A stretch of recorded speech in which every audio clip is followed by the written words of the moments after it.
یہ عید اسی لیے فرض کی گئی ہے کہ ہمیں یاد رہے کہ ہم نے قربانی دینی ہے، ہم نے اِثار کرنا ہے، ہم نے وفاداری کا اظہار کرنا ہے، ہم نے صبر کرنا ہے، ہم نے اللہ کے راستے کے اندر اپنے مال جان دینے کا عہد کرنا ہے۔ لوگ جانور کی قربانی دینے کے لیے تیار ہیں، اپنی جھوٹی انا کی، اپنی غیر ضروری غیرت جو بنا رکھی ہے لوگوں کے درمیان، اس کی قربانی دینے کے لیے تیار نہیں ہے۔ قربانی یہ تھوڑی کہ آپ قیمتی جانور خریدیں، سارے محلے کو بتاتے پھریں۔ ابراہیم علیہ السلام صرف بیٹے کو قربان کرنے نہیں چلے تھے، وہ اپنے بیٹے کو اللہ کی رضا کے اندر قربان کرنے چلے تھے۔ بیٹے نے صرف باپ کا کہنا نہیں مانا، اللہ کی رضا کے لیے اللہ کے دستور کو مانا کہ چھری چلتی ہے تو چل جائے لیکن میں اللہ کے حکم کے اندر رہوں گا۔ بیوی نے شیطان کو اس لیے بھگایا تاکہ قیامت تک کے لیے تمہیں پتہ لگ جائے کہ شیطان جب آ کے وسوسے ڈالے تو شیطان کی بات نہیں مانی جائے گی، صرف رحمان کی بات مانی جائے گی۔ کئیوں نے تو سمجھا کہ بس گوشت کھا لیں بس ہو گئی عید، ایسا نہیں ہے۔ تو ہمارے یہاں نیا دھندا نکل آیا آج کل، وہ کہتے ہیں کوئی بڑے جانور میں قربانی کا حصہ ڈال دو، جس طرح تراویوں میں بھی شروع ہوا نا بھائی کوئی حافظ ریل پکڑ لو بس 3 دن میں ہی نپٹا لو۔ اللہ نے جن کو اتنا زیادہ نوازا کہ وہ 10 چھوٹے جانور کر سکتے ہیں، وہ کہہ رہے چلو بھائی کہیں 1000 روپے میں 800 روپے میں بس دور ہی کام نپٹ جائے، بس بوجھ اتر جائے سر سے، تو بس پھر بوجھ ہی اترا، ابھی دل سے قربانی قبول نہیں ہوئی ہے۔ وہی ابراہیم علیہ السلام اولاد نہیں تھی، آخری عمر میں اللہ سے مانگا تو بیٹا عطا ہوا، اسماعیل علیہ السلام۔ کچھ لوگ سمجھتے ہیں کہ بس قربانی کی، جانور خریدا، جانور مویشی اس دور کی سب سے قیمتی چیزوں میں سے تھی۔ وہ اللہ تبارک و تعالیٰ نے فدیے کس جگہ عطا کیا؟ اس میں اصل قربانی تو ایک باپ کی ہے جو اپنے جوان سال بیٹے کو اللہ کے حکم پر قربان کرنے کے لیے تیار ہو گیا۔ اللہ کا حکم ہوا ہے خواب میں کہ ابراہیم اپنے بیٹے کو ہمارے راستے کے اندر قربان کر دو۔ ابراہیم علیہ السلام تیار ہو گئے، اور بیٹا بھی دیکھیے، بیٹے کو جب ابراہیم علیہ السلام نے کہا اسماعیل علیہ السلام کو کہ مجھے ایسے ایسے خواب آیا اور میں نے دیکھا کہ تجھے اللہ کے راستے میں قربان کر رہا ہوں، تیری کیا رائے ہے؟ تو اسماعیل علیہ السلام نے کہا کہ ابا جی میں تو جس طرح آپ کا رب راضی ہے میں اسی طرح آپ کی رضا کے اندر راضی ہوں۔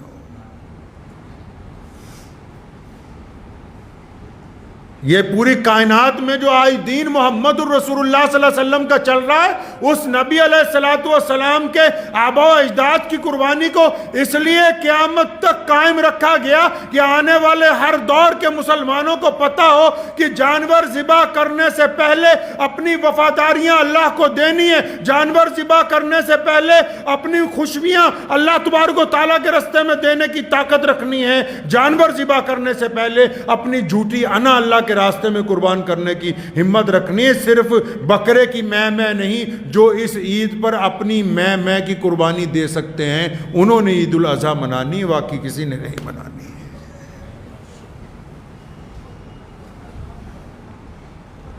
شیطان گیا ابراہیم علیہ السلام کے پاس کہ کیا کر رہے ہو اپنے بیٹے کو؟ شیطان کو کنکری ماری، بھگایا، وہاں بھی بات نہیں بنی تو حضرت حاجرہ کے پاس چلا گیا، جا کے کہنے لگا شہزادہ کہاں ہے؟ دینا پڑ جائے تو پہلے بیوی پنگا ڈال لے گی کہ دے کیوں رہے ہو؟ 100 میں سے کہیں 1-2 ہوں گی جن کے اندر یہ جذبہ ہوگا۔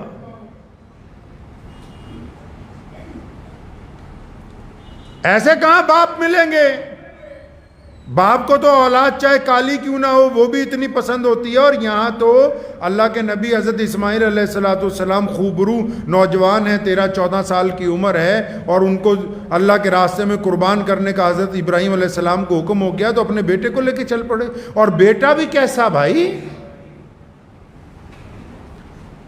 بیٹا ایسا کہ جب قربانی کا وقت قریب آیا کہنے لگا ابا جی میرے ہاتھ پیر باندھ دے مبادا، ایسا نہ ہو کہ جب آپ میرے گلے پہ چھری چلائیں تو میں درد کی وجہ سے یا تڑپنے کی وجہ سے کہیں آپ کا ہاتھ نہ روک دوں، اس لیے آپ میرے ہاتھ پیر باندھ دیجئے پہلے۔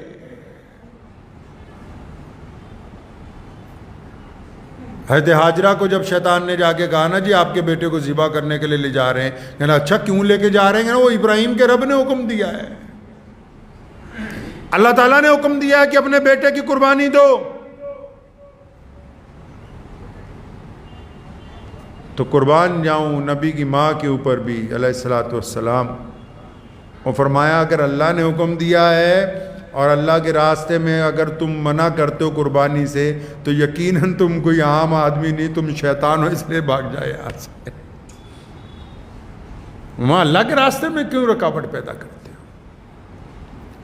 یہ عید اسی لیے فرض کی گئی ہے کہ ہمیں یاد رہے کہ ہم نے قربانی دینی ہے، ہم نے اظہار کرنا ہے، ہم نے وفاداری کا اظہار کرنا ہے، ہم نے صبر کرنا ہے، ہم نے اللہ کے راستے کے اندر اپنے مال جان دینے کا عہد کرنا ہے۔ لوگ جانور کی قربانی دینے کے لیے تیار ہیں، اپنی جھوٹی انا کی، اپنی غیر ضروری غیرت جو بنا رکھی ہے لوگوں کے درمیان، اس کی قربانی دینے کے لیے تیار نہیں ہے۔ قربانی یہ تھوڑی کہ آپ قیمتی جانور خریدیں، سارے محلے کو بتاتے پھریں۔ یہ پوری دنیا کے اندر عید الاضحیٰ کے موقع پر جو قربانیاں دی جاتی ہیں، ان کا مطلب یہ ہوتا ہے کہ جو بندہ قربانی دے رہا ہے اس کو اپنے رب سے پیار ہے، وہ اپنا مال خرچ کر رہا ہے، اور پھر وہ قربانی کا گوشت ان غریبوں میں تقسیم کر رہا ہے جن کو یہ مہنگی چیز کبھی کھانے کو جلدی ملتی نہیں۔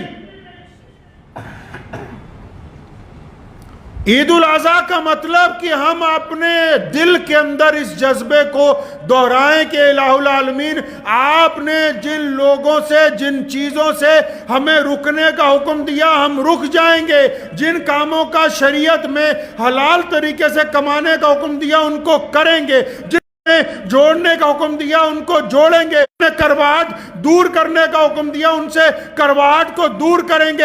جہاں ہماری میں نے ہمارے خاندان کا بیڑا غرق کیا، ہم عید کے دن اپنی میں کو قربان کر کے ہم بن کے ایک دوسرے کے گلے مل جائیں گے۔ یہ اس عید کا فلسفہ ہے، اس عید کا مقصد ہے۔ عید الاضحیٰ کا مقصد ہی یہی ہے کہ ان میں صبر کا مادہ پیدا ہو، ایثار کا مادہ پیدا ہو۔ جو قربانی نہیں دے سکتے، جن کے پاس اتنی رقم نہیں ہے، وہ کیا کریں؟ سیدنا ابو بکر صدیق رضی اللہ تعالیٰ عنہ خلیفہ ہے، نہیں پیسے ہیں، نہیں دی قربانی کئی سال۔ عمر رضی اللہ تعالیٰ عنہ نے کئی سال قربانی نہیں دی۔ لیکن اصل قربانی کیا ہے؟ اصل قربانی محمد رسول اللہ صلی اللہ علیہ وسلم کے دین پر پابند ہونا ہے۔ اصل قربانی ماں باپ کی اطاعت ہے۔ اصل قربانی اپنے بھائی سے وفاداری ہے۔ اصل قربانی غریب اور مستحق لوگوں کی مدد کرنا ہے۔ اصل قربانی اپنی جھوٹی انا کے لیے پنچایت میں غلط فیصلے کو واپس لینا ہے۔ اصل قربانی کسی کی ماں، بہن، بیٹی کو عزتیں عطا کرنا ہے۔ اصل قربانی کسی بھٹکے ہوئے کو راستہ دکھا دینا ہے۔ یہ تمام قربانیاں تب ہیں جب ہم ہمت رکھتے ہوں اپنے دل کو قربان کرنے کی۔ صرف اگر جانور ذبح کرتے ہیں تو لطف نہیں آئے گا جب تک ہم اپنی انا نہیں قربان کریں گے اللہ کے راستے میں۔ ابراہیم علیہ السلام صرف بیٹے کو قربان کرنے نہیں چلے تھے، وہ اپنے بیٹے کو اللہ کی رضا کے اندر قربان کرنے چلے تھے۔ بیٹے نے صرف باپ کا کہنا نہیں مانا، اللہ کی رضا کے لیے اللہ کے دستور کو مانا کہ چھری چلتی ہے تو چل جائے لیکن میں اللہ کے حکم کے اندر رہوں گا۔ بیوی نے شیطان کو اس لیے بھگایا تاکہ قیامت تک کے لیے تمہیں پتہ لگ جائے کہ شیطان جب آ کے وسوسے ڈالے تو شیطان کی بات نہیں مانی جائے گی، صرف رحمان کی بات مانی جائے گی۔ کئیوں نے تو سمجھا کہ بس گوشت کھا لیں بس ہو گئی عید، ایسا نہیں ہے۔ اس عید پر عہد کیجئے کہ ہم نے اپنی انا کی بھی قربانی دینی، اپنے جھوٹے غرور کی بھی قربانی دینی، جس کی وجہ سے بہت سارے رشتے ٹوٹے ہوئے ہیں، بہت سارے کام بگڑے ہوئے ہیں۔ گھروں میں لوگ کہتے ہیں سکون نہیں ہے، گھر کا جو بڑا ہوتا ہے اس کے ہاتھ میں کنجی ہے سکون کی، وہ چاہے تو ایک دن میں حالات اچھے ہو جائیں، وہ چاہے تو ساری زندگی نہ ہو، وہاں قربانی دینے کے لیے تیار نہیں ہے۔ قربانی تو ان تمام لوگوں پر فرض کر دی گئی جو صاحب نصاب ہیں، اور کئی صاحب نصاب ایسے ہیں اللہ تبارک و تعالیٰ کو کنجوس سے بڑی نفرت ہے۔ آپ کو پتا ہے کہ کوئی کنجوس 5 ٹائم نماز پڑھتا ہو؟ روزے رکھتا ہو, حج کرتا ہو, زکوٰۃ دیتا ہو, لیکن جائے گا کہاں؟ جہنم کے اندر.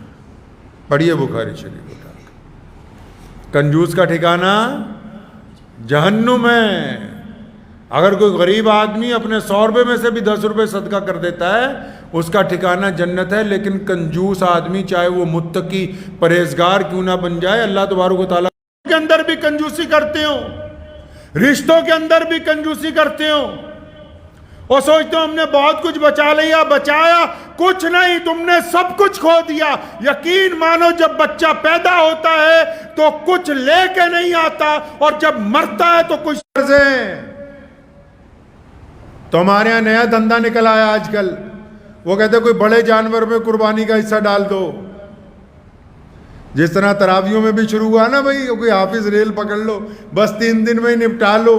اللہ نے جن کو اتنا زیادہ نوازا کہ وہ 10 چھوٹے جانور کر سکتے ہیں, وہ کہہ رہے چلو بھائی کہیں 1000 روپے میں 800 روپے میں بس دور ہی کام نپٹ جائے, بس بوجھ اتر جائے سر سے. تو بس پھر بوجھ ہی اترا, ابھی دل سے قربانی قبول نہیں ہوئی ہے, فتویٰ ہی لاگو ہوا ہے, روح نہیں ہوئی.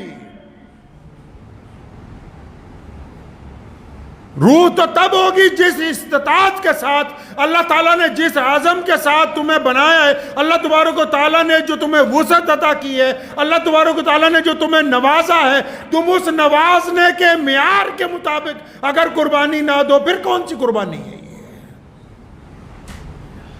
کہ نہیں جی ہم نے تو سوچا کہ فلاں جگہ حصہ ان کے لیے جو اس قابل نہیں تھے کہ وہ حصہ کے علاوہ صرف ایک اپنا ہی کوئی چھوٹا جانور خرید کے قربانی کر سکتے, جن کو اللہ نے کروڑوں روپے دیے, نوازا, اور اتنا نوازا ہے کہ گھر کے تمام لوگوں پہ قربانی واجب ہے, تمام پہ. سن لیجئے, سب پہ واجب ہے. وہ سوچا نہیں کہ بس ایک ہی کر دیں, یا کچھ 100 کلومیٹر کے بعد کسی کو پیسے بھیج دیتے ہیں وہاں پر قربانی کر دے, ہمارا 50,000 لاکھ روپے بچا دے. وہ تم نے بچا کے کوئی کمال نہیں کر لیا ہے. اگر دل مطمئن ہے تو کیجئے.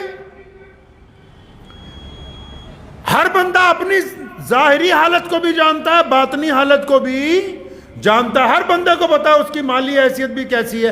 اگر آپ کا دل حصہ دے کے مطمئن ہے کہ واقعی میرے پاس اور اتنے پیسے نہیں تھے کہ میں اپنے ہی گھر میں قربانی کرتا چھوٹے جانور کی لا کے, اور اب میں بالکل اس پہ مطمئن ہوں, تو پھر تو ٹھیک ہے. لیکن اگر آپ یہ سمجھتے ہیں کہ ہاں میں نے فرض ادا کر لیا, اتنے پیسے بچ گئے, دل کے اندر چور موجود ہے, تو قربانی میں بھی ہیرا پھیری ہے. یہ کی کرتا جاتا ہے. بلے شاہ نے کہا نا کہ نماز بھی نیتی جانا ہے, ٹھگی بھی کیتی جانا ہے, آ کی کیتی جانا ہے. تو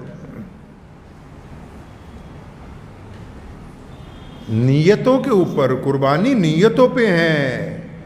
اللہ تبارک و تعالیٰ کو ضرورت نہیں کہ اسماعیل علیہ السلام کی گردن پر چھری چلے.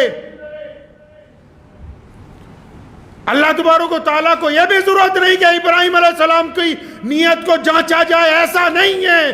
اللہ نے قیامت تک کے لیے, آنے والے مسلمانوں کو دکھانے کے لیے کہ دیکھو جب میں نے اپنے نبی کو خواب میں حکم دیا تو یہ دیکھو کہ جو میرا بندہ ہوتا ہے وہ میرے لیے کس حد تک جا سکتا ہے. اس لیے یہ قربانی کا فلسفہ ہمارے سامنے رکھا ہے.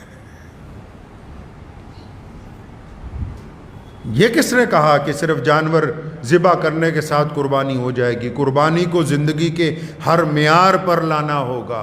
حدیث پاک میں آتا ہے نا, جو چیز اپنے لیے بہتر سمجھو وہی اپنے بھائی کے لیے بہتر سمجھو. دسترخوان پہ بھی اگر بیٹھیں تو آپ کو 2 روٹیوں میں اگر ایسا لگتا ہے کہ ایک زیادہ بہتر ہے, زیادہ گرم ہے, یہ میرے حصے میں آ جائے, تو شریعت کہتی ہے کہ وہ اسی دسترخوان پہ بیٹھے ہوئے اپنے بھائی کو دیں, تاکہ پھر پتہ لگے کہ آپ میں جذبہ ہے قربانی کا.